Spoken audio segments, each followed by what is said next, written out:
Hey guys, welcome back to my channel. It's Mo from Mo Reads It, and today we are talking about Stalking Jack the Ripper.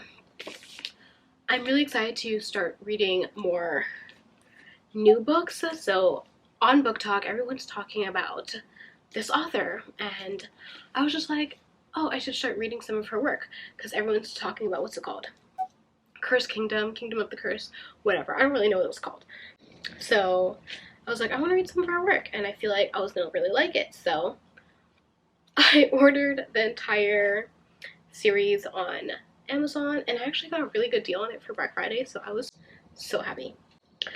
I read Stalking Jack the Ripper, and I like it. I gave it a 4 stars. I did tab it. I haven't written in it yet because I'm not sure if I'm going to like it.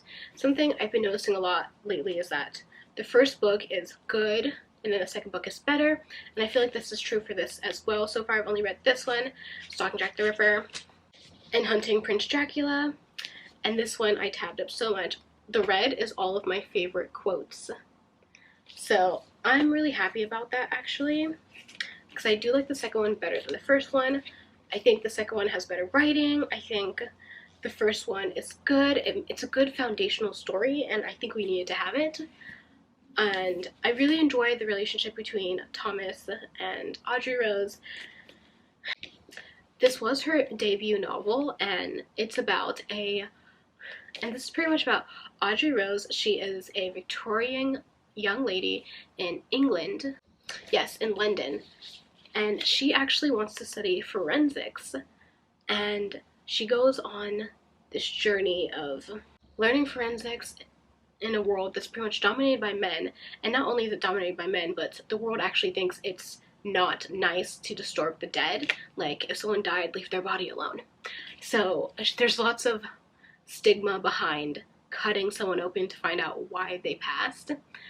So Audrey Rose is tackling that type of environment while also learning about herself and who she is as a woman in the Victorian age, like what she likes, what she doesn't like. I find that it's very cool. I think this is a very much so a discovery story for Audrey Rose.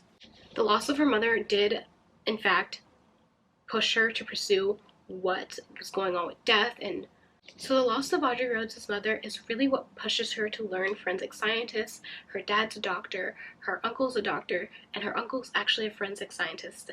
And he has been studying forensics for a long time. He's actually notable in the community, and she works under him. And he has a student called Thomas, who's also working under him. And they get this chemistry going.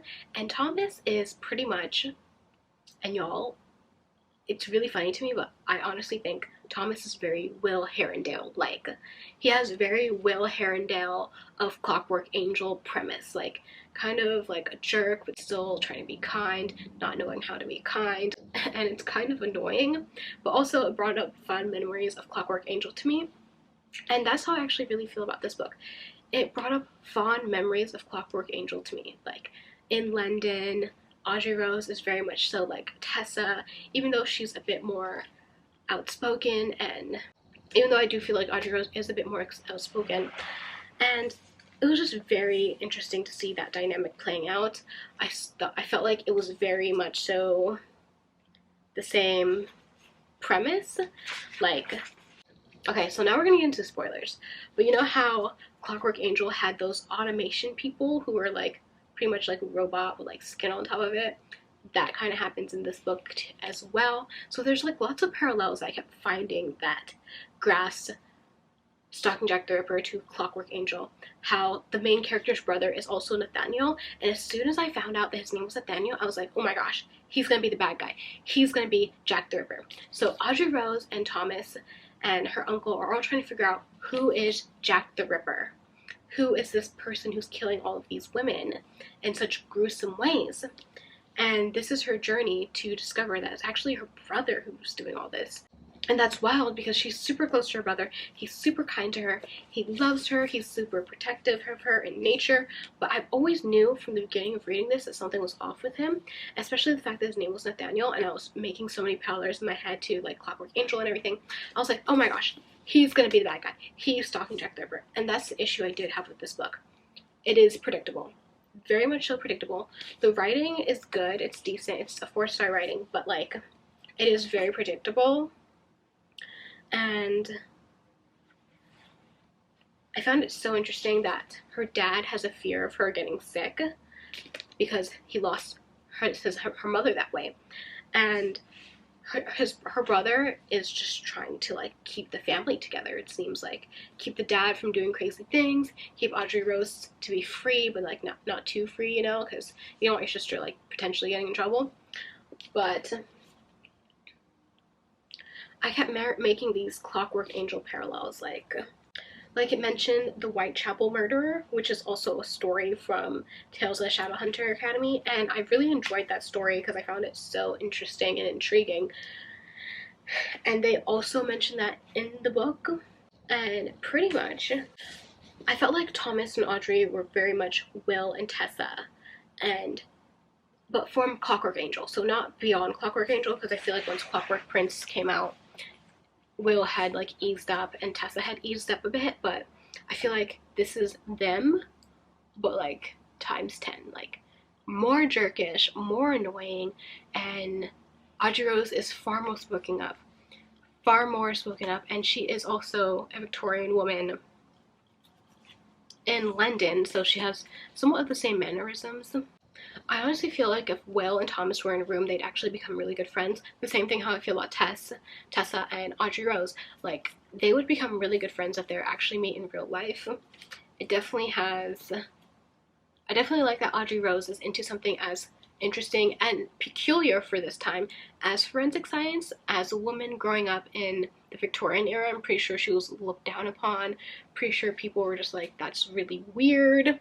Why are you messing with dead people? Shouldn't you, like, you know, do something you enjoy, like, I don't know, embroidery? I don't know what people did in the Victorian age, but I'm glad that she held her own and she was able to actually stick to it and not get thrown aside by Thomas. And I always found like her writing was very dualistic in the way that it was romantic, and I did find that the romance was somewhat there. It wasn't as strong as I wanted it to be, but it was there.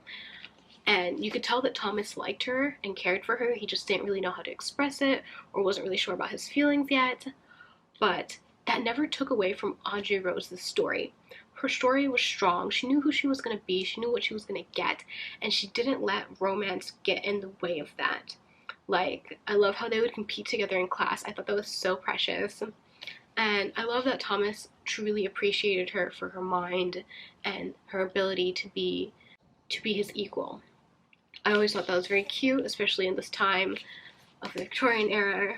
As far as technicality goes for the forensic science, I don't know anything about forensic science, but they made me feel like I could potentially do an autopsy reading this book. They used a lot of terms and knowledge that I am not familiar with that I think is definitely specialized to autopsy, so I think it was a interesting book. If you like autopsy and you like forensic science, you might like this book. But since I know nothing about forensic science, all the technical terms that they used just kind of went over my head, and I didn't really care for them anyway. And oh yeah, my story graph totally categorizes this as horror, but I don't think it's horror. Like, I cannot watch horror, but I could read this book. This book is not horror. It's super chill, and I really liked it. It definitely gave me gloomy England, girl on a mission vibe. I have to say my favorite character is Thomas, just because I feel like he's figuring out his emotions, and it's well with his soul, like how he is. He's like, which is the same thing with Will. Like, I feel like it was well with his soul that he has to be like this horrible person to make sure people don't love him. But the same thing with Thomas. Like, he's a horrible person, but he does it because I don't think he realizes like how socially rude and mean he is. And I think he realizes, but he just doesn't care, actually. He just doesn't care that he's so rude to Audrey Rose, or just utterly annoying some days. But I don't think he cares. I think he wants her to accept him for how he is. Like, hi, I can be really annoying, and I still love you, and I care for you. And I think that's what he was trying to convey. I'm not sure entirely.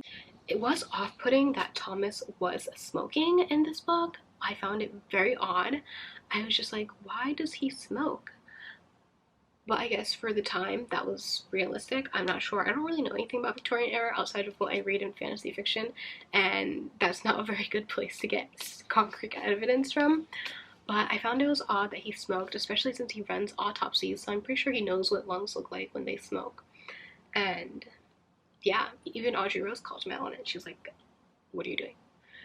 Tell me how Uncle reminds me of Henry from Clockwork Angel as well. He's like scatterbrained and he's so locked into his work, and it totally gave me Henry vibes, which I really love. I really feel like this gave me fond memories of Clockwork Angel while also being its own story and being super original and interesting. There was no magic in this, but I still really liked it. I gave it 4 stars because I enjoyed the book. Things I wish I see more of is more romance, better writing, not predictable. It was so predictable. I wish it wasn't that predictable. It was dreadfully. Just took out all the fun I was having from it, was predicting everything that was going to happen.